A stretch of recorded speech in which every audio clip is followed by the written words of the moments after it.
Today, everything shattered. Welcome to the channel, and if you enjoy the content, please consider subscribing. Let me take you back to the morning my life fractured. It was 7:32 a.m. when the coffee pot hissed like a betrayal. His suitcase stood by the door, the same one I'd packed for our anniversary trip 2 months prior. "Clara," the note began, his handwriting too steady for the chaos it carried. "I can't do this anymore. The account's empty. Forgive me." Our son's cries bled through the baby monitor as I crumpled the paper, each word a grenade.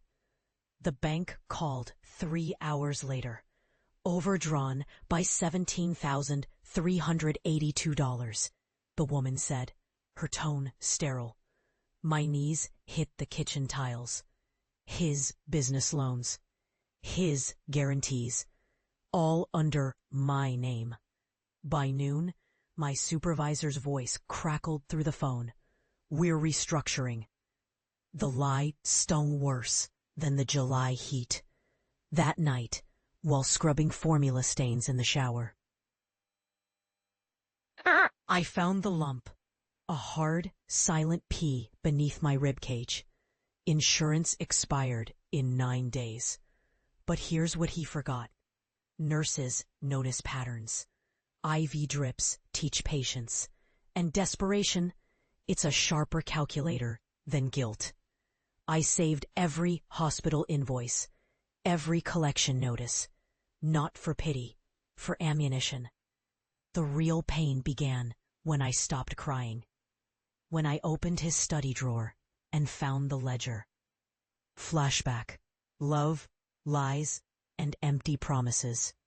I flipped through the ledger's pages, and the sharp scent of his old cologne, clinging to the paper, yanked me back to our first fight.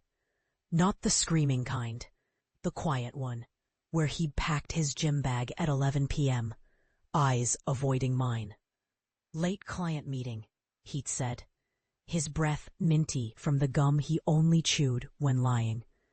I should have known then, but let me show you the beginning. 2016, third booth at Lou's Diner.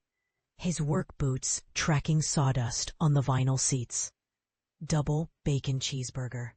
He told the waitress, then winked at me. "My cardiologist says I'm immortal."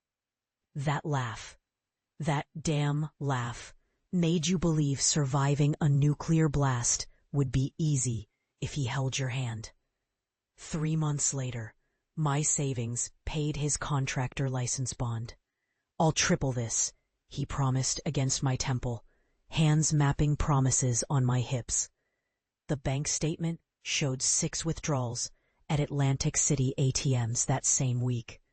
Our son's first birthday party. That's when the calls started. On unknown numbers I'd answer, while folding dinosaur-themed napkins. "Mrs. Walsh, regarding the outstanding balance." "Wrong number," I'd snap, watching him bounce our giggling boy on his shoulders through the kitchen window. The night I confronted him, he cried actual tears, swore on our child's life, showed me fake bank apps on his phone, made love to me like we were 17 again in his pickup bed. 3 weeks later, he took the rainy Thursday trash out and never came back. Left his phone charging by the sink, wiped cleaner than a surgery tray. The ledger's columns blur as I trace his handwriting, numbers tighter and neater than any lie he ever told. Freefall, job loss, illness, and crushing debt. The cold ledger pages stuck to my palms as I pieced together his double life. LD Consulting, her initials, not mine. Now that I understood his lies, the freefall began, not with a crash, but with slow motion suffocation. 2 days after discovering his mistress in those spreadsheets, my supervisor called. "Restructuring," she said, voice tinny through the speakerphone. My scrubs stuck to my back as I rocked Liam's stroller with my foot. "But I'm up for promotion next month," The lie tasted familiar, his words in her mouth. The clinic's HR manager slid my final check across the desk a week later. Budget cuts, he muttered, avoiding my IV bruises. I didn't mention the lump beneath my ribs had doubled in size. Mommy's just tired, baby, I whispered to Liam that night, counting pennies for formula. Our electricity got cut mid-bath. His wails harmonized with the debt collector's voicemails. The hospital ER became our second home. Stress-induced arrhythmia, the cardiologist diagnosed, tapping my chart. I laughed. A jagged, broken sound. Can you bill my ex-husband? He's excellent at dodging payments. I developed a system. 1. Hide medical bills in the cookie jar Liam couldn't reach. 2. Smile at daycare moms who whispered about that single mother. 3. Cry only in hospital bathrooms. Better acoustics, free tissues. But during night shifts at the temp agency, I'd study his mistress's LinkedIn. Lydia Dawson, MBA, luxury real estate consultant. Her posts gloated about vacations we'd supposedly taken. Our stolen funds buying her Bali sunsets. The breaking point came when Liam's asthma meds got denied. Insurance lapsed, the pharmacist said. I placed the inhaler back, watching my son's chest hitch. That's when I remembered. Nurses don't just document patterns. We create treatment plans. Note: smoothly transitions to Chapter 4's crisis moment while foreshadowing revenge through clinical methodology. The night I almost gave up. The night I almost gave up, the bathroom light glared like an interrogation lamp. Jake's asthma meds sat empty, his fever spiking. My hands shook, holding Mark's leftover sleeping pills. Just one swallow, I whispered. Then, a whimper. Jake stood in the doorway, clutching his stuffed bear. Mommy, I'm scared. The pills clattered into the sink. I scooped him up, rocking us both. Never again, I choked out. At dawn, I called Sarah. We move now. Her voice sharpened. The gala's next week. Can you play the part? I glanced at Jake, finally asleep. Better than he ever did. If you're here, 1. Breathe. Crisis passes. Call 988, suicide hotline. 2. Anchor. Find one reason to stay. A pet, person, promise. 3. Act one small task. Text a friend, drink water.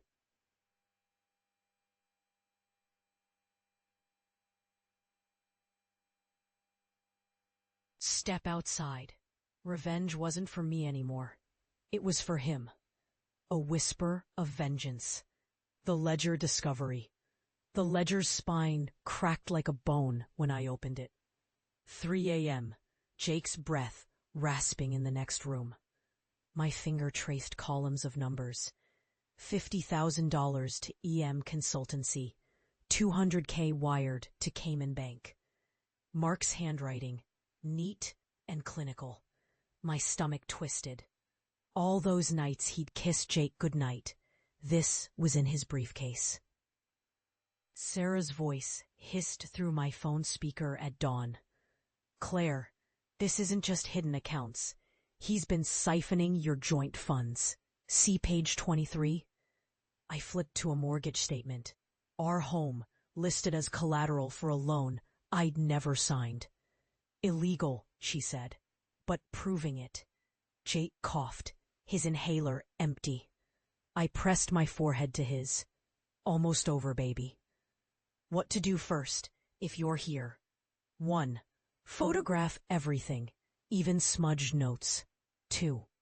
Send copies to a secure email. Create a new one they can't guess. 3. Call legal aid, today. They'll file an injunction to freeze assets. Sarah met me at the library, her toddler asleep in the stroller. We need a forensic accountant, she whispered, circling entries. See, he paid her rent. A name. Elena M. Apartment 4B, his old office building. That night I packed Jake's diaper bag with new resolve. Time to visit Daddy's friends, I murmured.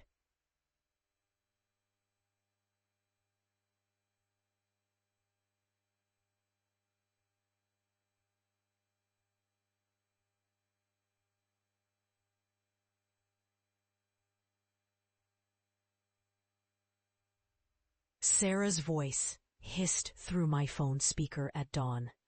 From broad to personal. We need a forensic accountant, she whispered, circling entries. See, he paid her rent. A name. Elena M. Apartment 4B, his old office building. That night, I packed Jake's diaper bag with new resolve. The ledger's spine cracked like a bone when I opened it. 3 a.m., Jake's breath rasping in the next room. My finger traced columns of numbers. What to do first if you're his sleepy blink mirrored marks. My chest ached. Sarah handed me a burner phone. Use cash only. Assume he's tracking you. At the bus stop, Jake clutched his teddy. Where we going, Mommy? To fix things, I said, tucking the ledger deeper into my coat. The pages whispered promises with every step. Revenge wasn't pretty, but neither was stealing from your own child's crib. Playing their game, infiltrating the inner circle. The diner smelled of bird coffee and lemon cleaner.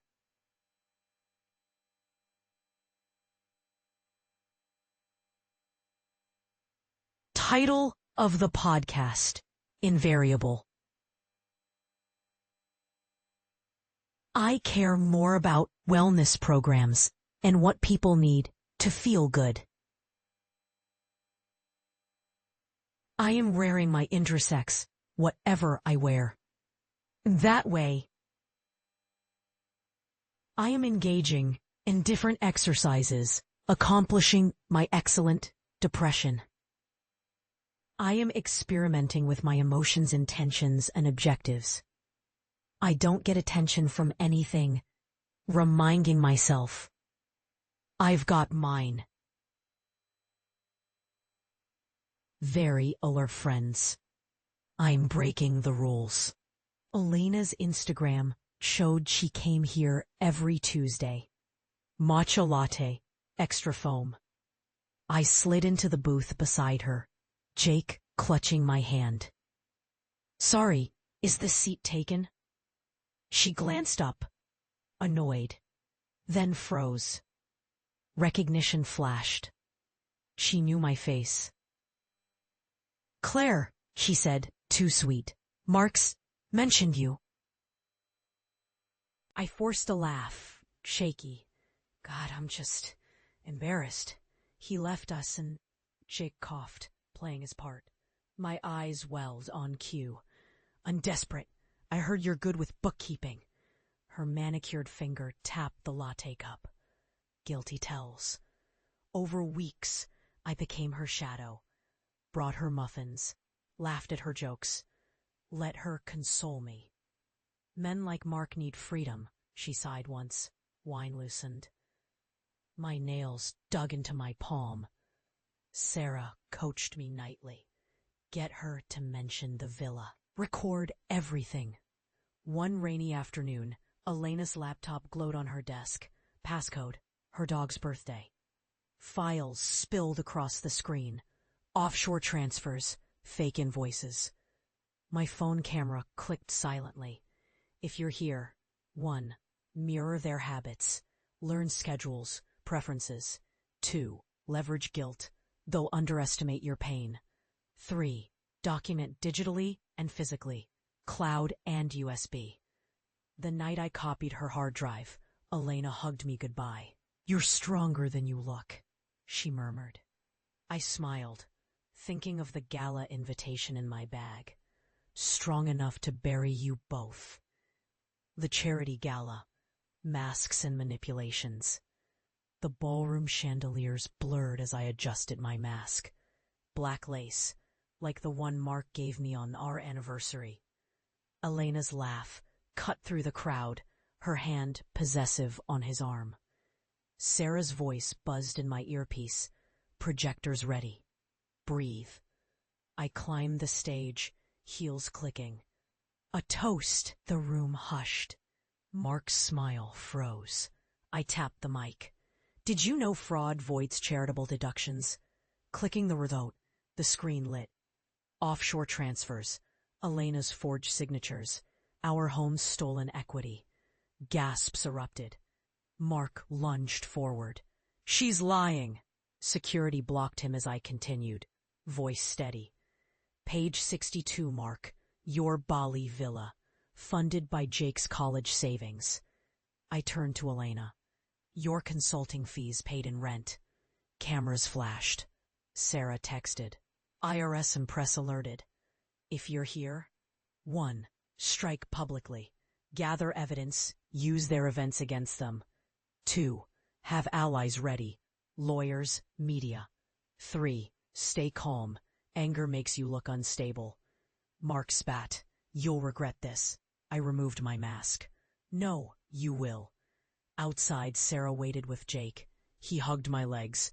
Mommy, you're shiny. The first news alert buzzed as we drove away. Twist. When revenge bites back.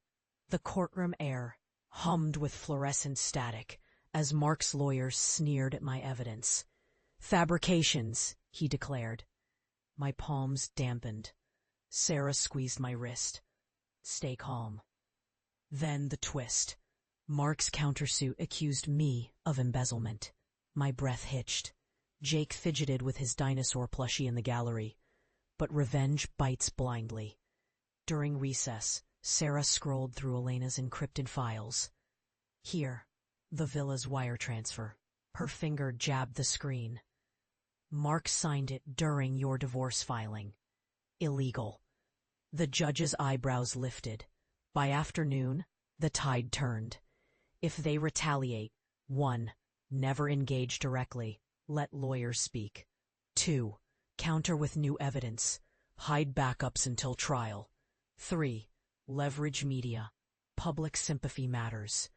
Mark's face paled as the judge froze his assets. Outside, reporters swarmed.